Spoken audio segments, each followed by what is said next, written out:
Isa sa mga realization ko bilang isang Kristiyano, importante yung humility. Hindi ka dapat maging boastful, hindi ka dapat maging prideful, dapat talaga i-humble mo yung sarili mo, paulit-ulit. Ang Panginoong Hesus nga siya mismo nagpakababa siya, naging tao siya, at pinanganak siya sa sabsaban. Ipanakita niya doon yung pagiging humble niya. Na kahit isa siyang hari ng mga hari, isa siyang Diyos, ay pinili niya na doon siya sa sabsaban na ipanganak. At nakita natin kung gaano niya tayo kamahal, namatay siya sa krus at nabuhay muli.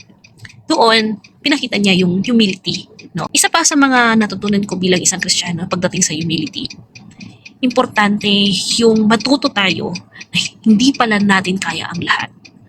Kailangan natin ng mga mentor, dapat ikaw ay coachable, dapat ikaw ay matutong makinig.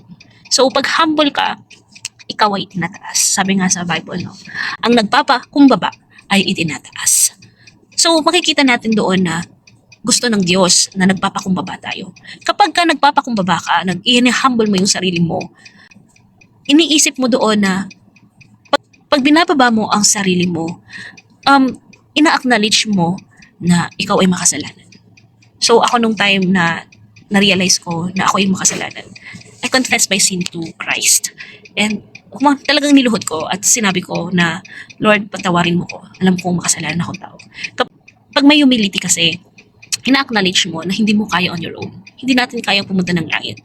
Not by our own good deeds. Kahit ano pa yung good deeds mo, kung hindi mo naman in-accept si Christ as your Lord and Savior, according to the Bible, at wala ka naman talagang faith kay Christ, it's impossible to go in heaven because Jesus is the only way, truth, and the life. No one comes to the Father except through Him. At kapag may humility tayo, we will accept the truth that God has given to us. That Jesus is the only way papunta ng langit. Hindi natin kaya on our own.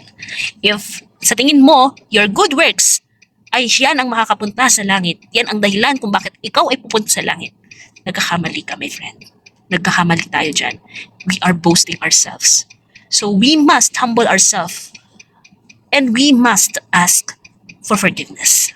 Isa pa pagdating sa humility, yung ina-accept mo sa sarili mo na may mga weaknesses ka na hindi mo kaya ang lahat at yung ibang tao ay mayroong mga kanya-kanyang strength at you don't need to compare yourself to other people. Okay, so that's it. Be humble, my friend, and Jesus only. Yes.